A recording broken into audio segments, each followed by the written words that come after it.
Hello students, welcome to my channel. तो जैसा कि मैंने आपके बीए थर्ड सेमेस्टर ज्योग्राफी की क्लास शुरू कर दी है और आज की वीडियो में हम आपका यूनिट नंबर 3 पढ़ने वाले हैं। तो देखिए, आपके यूनिट नंबर 3 पर ऑलरेडी कई सारी वीडियोस अपलोड है मेरे चैनल पर, क्योंकि क्लास ज़्यादा रोज़ का शुरू हुआ है और सारी यूनिट की वीडियोस एक सीक्वेंस में आ रही हैं और आपके एक एक यूनिट के अंदर कई सारे टॉपिक्स हैं, तो एक वीडियो में कवर हो नहीं सकते। तो एक एक टॉपिक पर अलग अलग वीडियो मैं बनाकर अपलोड कर रही हूँ। तो मैंने आपके जियोग्राफी की प्लेलिस्ट भी बना दी है, तो मैंने जितने भी वीडियोस अभी तक अपलोड कर रखी हैं तो आपको उसी प्लेलिस्ट में मिल जाएगा। तो प्लेलिस्ट की लिंक मैं आपको इसी वीडियो के डिस्क्रिप्शन बॉक्स में दे दूंगी। तो आज हम पढ़ेंगे आपका मरुस्थल वाला टॉपिक। ये आपके यूनिट नंबर 3 का टॉपिक है। तो देखिए, यह वीडियो को शुरू करने से पहले एक बात मैं और आपको बताना चाहती हूँ कि अगर आप अपने बीए थर्ड सेमेस्टर में सोशियोलॉजी पढ़ते हैं या इंग्लिश लिटरेचर पढ़ते हैं, हिंदी गद्य पढ़ते हैं या हिस्ट्री पढ़ते हैं, कोई भी आप सब्जेक्ट पढ़ते हैं, तो उसके लिए भी एक बार चैनल पर विजिट कीजिएगा, क्योंकि उन सभी सब्जेक्ट की भी क्लास कराई जा रही है। और मॉडल पेपर की वीडियोस भी सारी मैं अपलोड करती रहती हूँ। जब आपके एग्जाम आने लगते हैं, ऑब्जेक्टिव्स हो या सब्जेक्टिव हो, सभी वीडियोस अपलोड करती रहती हूँ। तो आप लोग ज्वाइन कर लीजिए चैनल को, चैनल से जुड़ जाइए और आप आने वाली वीडियोस को देखा कीजिए।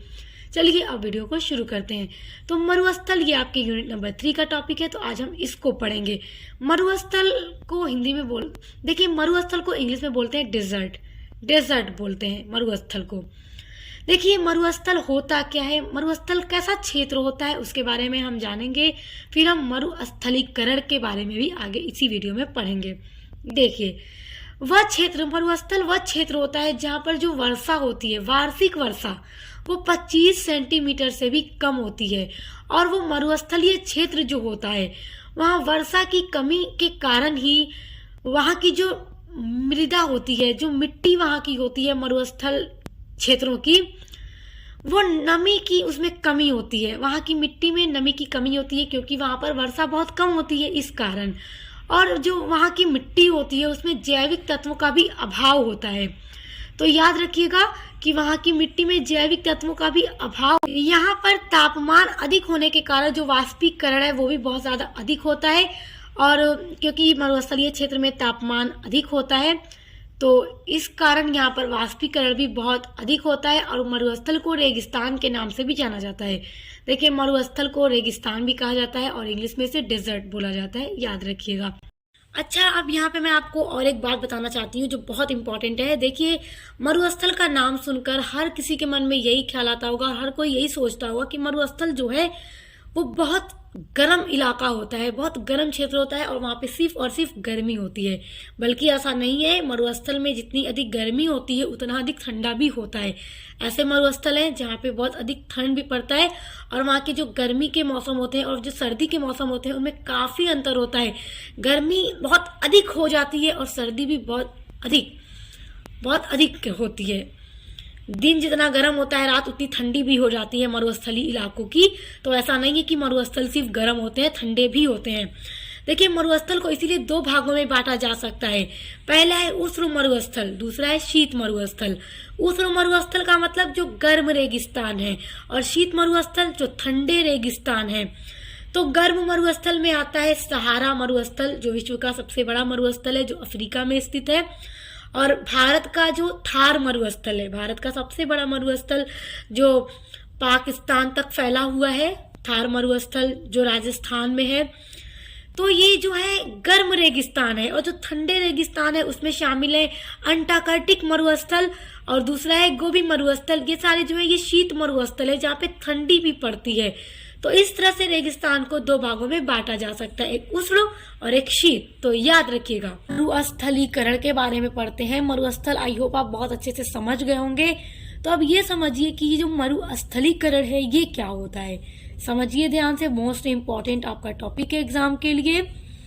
देखिए, मरुस्थलीकरण एक ऐसी भौगोलिक घटना होती है जिसमें उपजाऊ क्षेत्रों में भी मरुस्थल जैसी विशिष्टताएं विकसित होने लगती हैं। जो उपजाऊ क्षेत्र होते हैं उनमें भी मरुस्थल जैसी विशिष्टताएं विकसित होने लगती हैं, यानी वो भी मरुस्थल जैसे होने लगते हैं। और जब मरुस्थल जैसे होने लगेंगे तो वो उपजाऊ क्षेत्र, फिर उनकी उर्वरा शक्ति समाप्त हो जाएगी, जिस पर खेती कभी की ही नहीं जा सकती। यह एक ऐसी प्रक्रिया है जिसके द्वारा प्राकृतिक या मानव निर्मित कारकों के कारण शुष्क भूमि शुष्क और अर्ध शुष्क भूमि की जैविक उत्पादकता जो है वो कम हो जाती है। अच्छा समझिए मरुस्थलीकरण क्या है। देखिए मरुस्थलीकरण वो होता है जब वृक्ष के कटाव या फिर वन उन्मूलन के कारण जो मृदा अपरदन की समस्या उत्पन्न हो जाती है। मृदा अपरदन हमने पढ़ रखा है, आपका टॉपिक था, सिलेबस में हमने पढ़ा भी रखा है इसके पहले वीडियो में। तो जब मृदा अपरदन की समस्या उत्पन्न होती है वृक्षों की कटाई के कारण, तथा जो उस जमीन की उर्वरा शक्ति जो है खत्म हो जाती है, धीरे धीरे उस जमीन की, उस भूमि की उर्वरा शक्ति समाप्त हो जाती है और धीरे धीरे उर्वरा भूमि मरुस्थल में बदल जाती है, जिसे मरुस्थलीकरण कहते हैं। यानी कि जब मृदा अपरदन के कारण वो उस जमीन की उर्वरा शक्ति खत्म हो जाती है, फिर वही धीरे धीरे मरुस्थल का रूप धारण कर लेती है, तो उसी को मरुस्थलीकरण कहा जाता है। और जो ऐसी भूमि होती है जिसकी उर्वरा शक्ति खत्म हो जाए, तो ऐसी भूमि खेती के लिए उपयोगी नहीं होती, उस जमीन पे कभी खेती नहीं की जा सकती। अब देखिए मरुस्थलीकरण के क्या क्या कारण है। मरुस्थलीकरण तो आई होप आप समझ गए होंगे। मरुस्थलीकरण के कारण क्या है। पहला है वनों की कटाई। देखिए वनों की कटाई के कारण मरुस्थलीकरण होता है, अभी मैंने आपको बताया।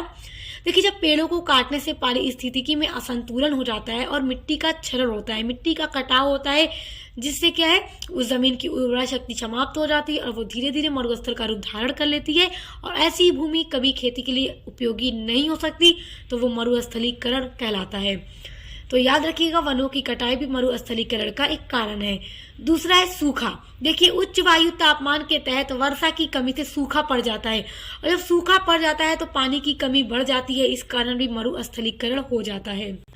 अगला है अधिक चराई। देखिए अधिक चराई के कारण भूमि की जो उपयोगिता है और उत्पादकता और जैव विविधता को कम करता है। 2005 और 2015 के बीच भारत ने 31% घास के मैदान खो दिए।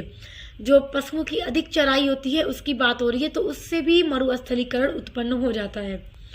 अगला है प्राकृतिक आपदाएं भी। ये देखिए प्राकृतिक आपदाएं जो आती हैं वो भी मरुस्थलीकरण का कारण है। जैसे प्राकृतिक आपदाएं, जैसे बाढ़ पड़ जाना, ये भी एक प्राकृतिक आपदा है। बाढ़ आए या सूखा पड़ जाए या भूस्खलन हो जाए, भूकंप, ये सारे प्राकृतिक आपदाएं हैं जिससे पानी का कटाव आदि के कारण भी मरुस्थलीकरण हो जाता है। अगला है जलवायु परिवर्तन। देखिए जब जलवायु में बदलाव होता है तो ये भी मरुस्थलीकरण का एक कारण है। यह तापमान, वर्षा और विकिरण और हवाओं में स्थानिक और अस्थायी पैटर्न के परिवर्तन के माध्यम से मरुस्थलीकरण को बढ़ा सकता है, तो इस कारण भी मरुस्थलीकरण होता है। तो ये सारे मरुस्थलीकरण के कारण है। आई होप आप इनको समझ गए होंगे। अब देखिए मरुस्थलीकरण के क्या क्या प्रभाव हैं। देखिए जितने भी पॉइंट मैं आपको बताती हूँ आप इसको समझ लिया कीजिए, क्योंकि एग्जाम में पूछे जाएंगे आपके कि मरुस्थलीकरण से आप क्या समझते हैं, मरुस्थलीकरण के कारण क्या है, मरुस्थलीकरण के प्रभाव की विवेचना कीजिए।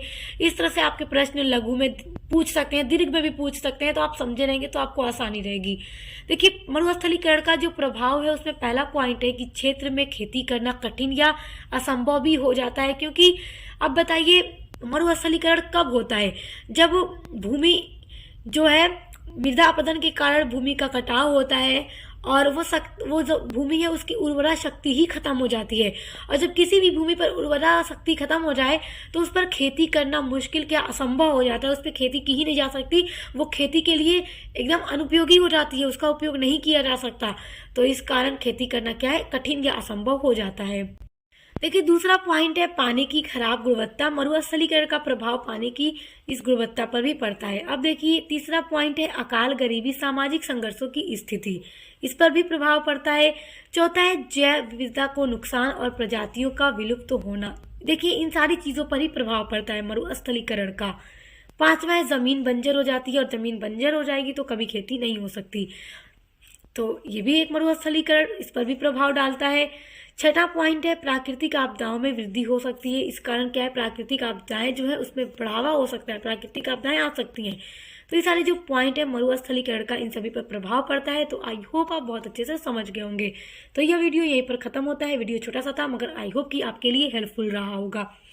तो आप आगे की यूनिट्स के लिए चैनल को सब्सक्राइब कर लीजिए और लगातार आपकी वीडियोस आती रहेंगी, मॉडल पेपर की वीडियोस आएंगी और आपकी अदर सभी सब्जेक्ट की क्लास हो रही